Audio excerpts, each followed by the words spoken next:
Thank you for joining us on the news update from your number one business radio, Broadstreet Radio. First, the headlines. Buhari writes National Assembly seeks amendment to PIA. Court adjourns Nnamdi Kanu's case against Buhari government. Donald Duke, Pat Otomi, Ahmed Abdulfatai, Ataru Jega, others form new political party. And in business, Gombe government signs MOU with firm on oil, gas exploration. 20% of Nigerian workers lost jobs to COVID-19 in 2020, according to reports. BS dominates market as NGS market capitalization loses 16.97 billion naira. Good morning. Welcome to News Update from your number one business radio, Broadstreet Radio, in association with Orthomedis Orthocare Limited, Ajao Estate Branch, and Dependable Securities Limited. I am Emenike Izemeka. Here are the news in full.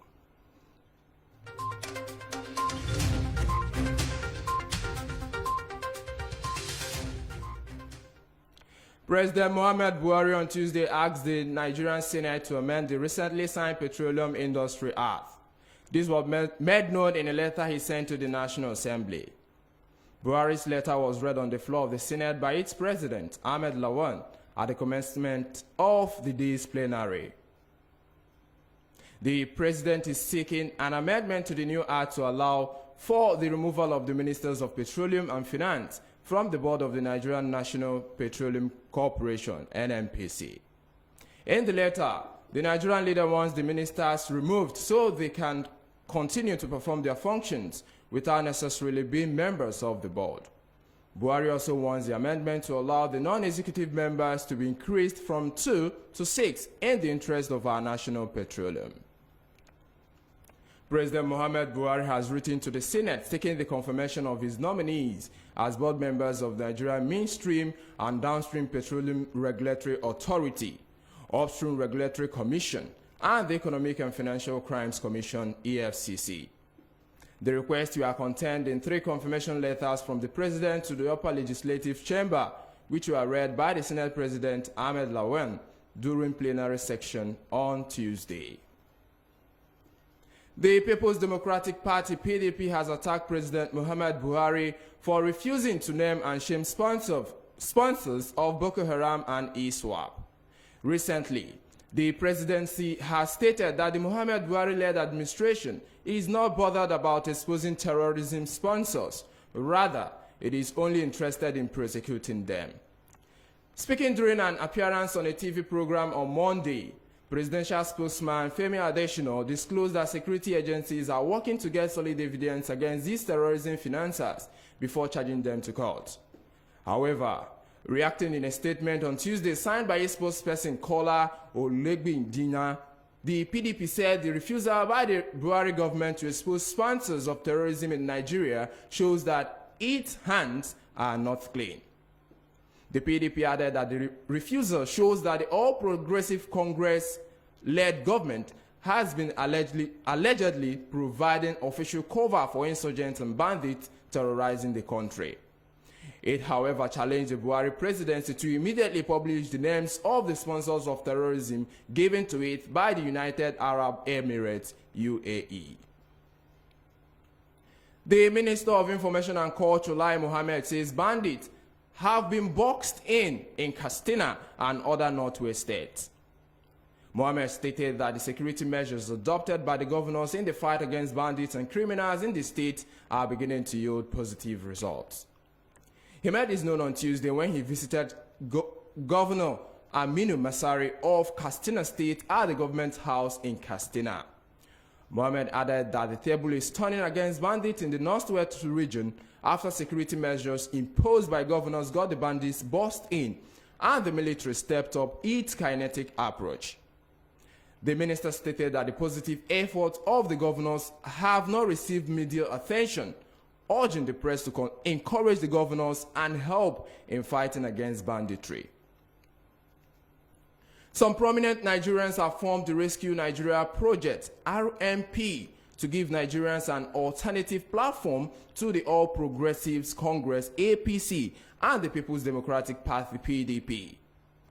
Founders of RMP include former Governor of Kwara State, Ahmed Abdul Fatai, Professor Pat Otomi, Professor Tunde Adeniran, former Governor of Cross River State, Donald Duke, Senator Lee Mabe, Usman Bugaje, Professor Atairu Jega, Ambassador Nkoyo Toyo, Yomi Awoniyi, Dr. Rose Idi Danladi, Dr. Sodiq Gombe, among others. Usman Bugaje was appointed as the coordinator of the RMP. Speaking at the unveiling, former Kwara Governor Abdul Fatai lamented the state of the nation. He stated that the high level of nepotism and lack of inclusiveness have risen to agitations by different ethnic groups. Justice K.J. Okere has adjourned hearing in the suit filed by the leader of the indigenous people of Biafra, IPOB, Nnamdi Kanu, against the federal government. Recall that Nnamdi Kanu's lawyer, Aloy Ejimako, had filed an ex parte motion asking the court to make an interim order of the release of Kanu to attend to his health in any medical facility of his choice in Nigeria, pending the hearing of the motion, amongst other things. He demanded an apology from the federal government and 5 billion naira damages for the violation of his fundamental rights. In its ruling, the court adjourned the case till October 7 for further hearing due to the inability of the federal government, the Attorney General of the Federation, and the Nigerian Army to appear in court. The Senate President Ahmed Lawan has directed the Senate Committee on Foreign and Local Debt to commence legislative work on the external loan request sent to the lawmakers by President Muhammad Buhari. Lawan gave the directive on Tuesday when the matter came up during plenary. Buhari in the letter urged the National Assembly to approve grant component of $125 million. The Senate Committee working on the President's request, as directed on Tuesday by the Lawan, is headed by Senator Clifford Odia of PDP. The committee has given a timeline of next week Tuesday to report back to the General House at plenary for consideration of the findings and recommendations. Governor Nasir El-Rufai of Kaduna State has stated that ranching is the best and sustainable way of livestock production for all over the world.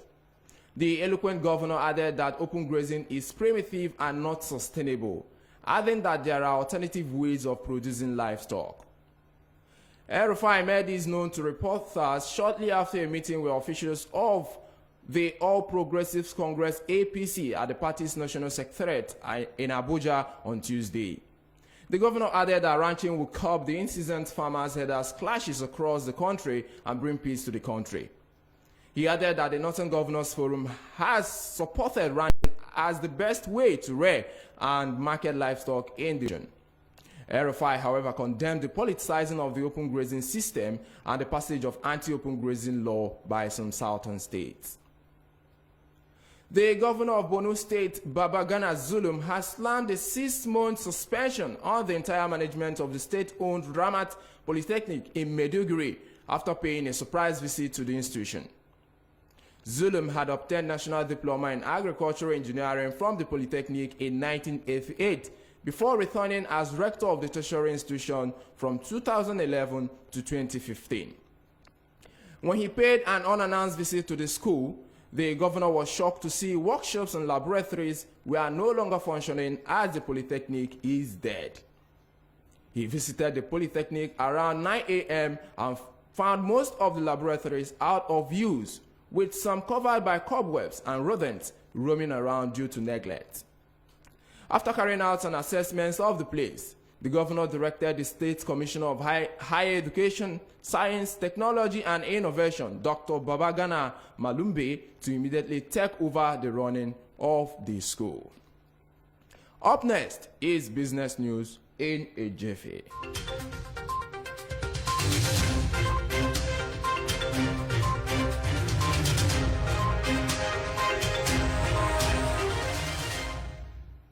The Gombe State government says it has signed a memorandum of understanding with accelerate oil exploration and production in the state.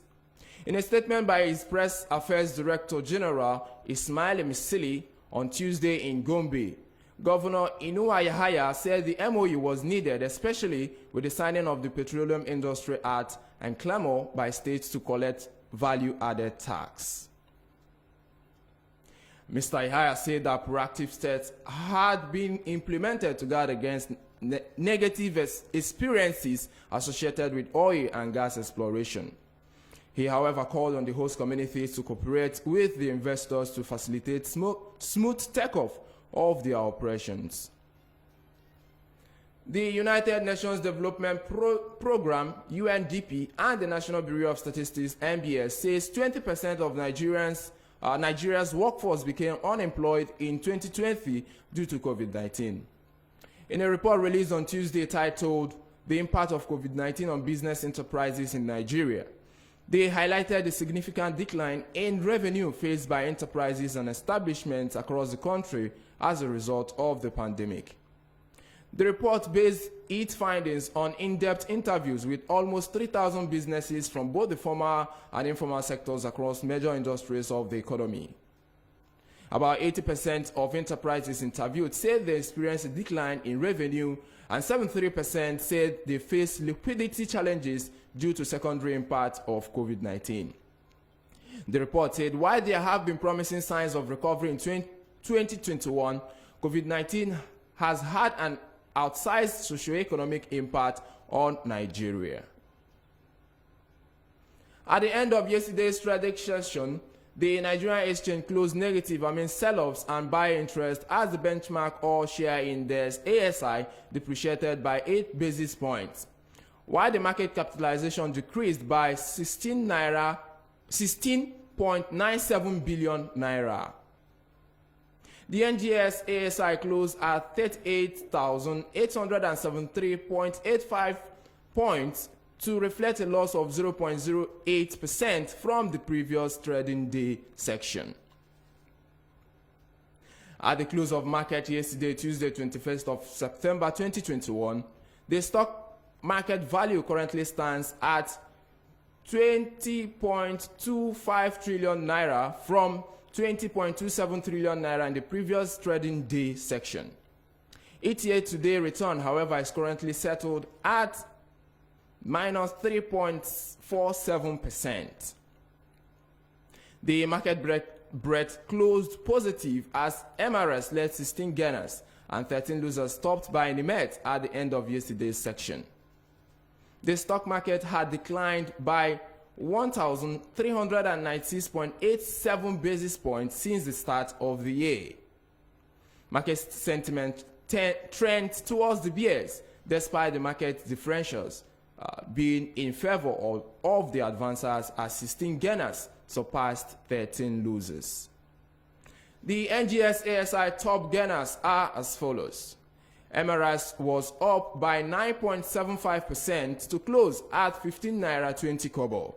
Veritas Cap was up by 9.52% to close at 0 naira 23 kobo. Regulance was up by 6.82% to close at 0 naira 47 kobo. Unity Bank was up by 3.77% to close at 0 naira kobo. Cordville was up by 3.23% to close at 0 naira 32 kobo. The NGS top losers are as follows. Nimet was down by 7.89% to close at 1 naira 75 kobo. Champs was down by 4.35% to close at 0 naira 22 kobo. Japan Gold was down by 4.08% to close at 0 naira 47 kobo. Sovereign Insurance was down by 4% to close at 0 naira 24 kobo. Wema Bank was down by 3.80% to close at 0 naira 76 kobo. This is the news from your number one business radio, Broadstreet Radio, in association with Automedis Auto Care and Dependable Securities Limited. Before I go, a recap of the major stories. President Muhammad Buhari writes National Assembly seat amendment to PIA.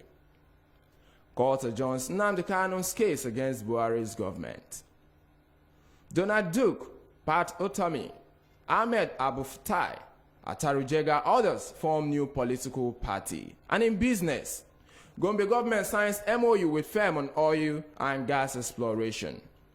20% of Nigerian workers lost jobs to COVID-19 in 2020, according to report. BS dominates market as NGS market capitalization loses 16.97 billion naira. Morning beverage continues as I'll be back to take you on newspaper review together with Javon. Remember to follow us on all social media platforms. On Facebook, we are there at Broadstreet Radio NG. On YouTube, we are there at Broadstreet Radio NG as well. Remember, you can sponsor any of our shows. You can also advertise your business here. The number to call is 08097910073 or 08034361400. Or maybe you can send a mail to hello@broadstreetradio.com. Or maybe you come to our office, 5860 Broad Street, Lagos Island. Like I said before, up next is the newspaper review with Eze and Javon. Enjoy the rest of the day.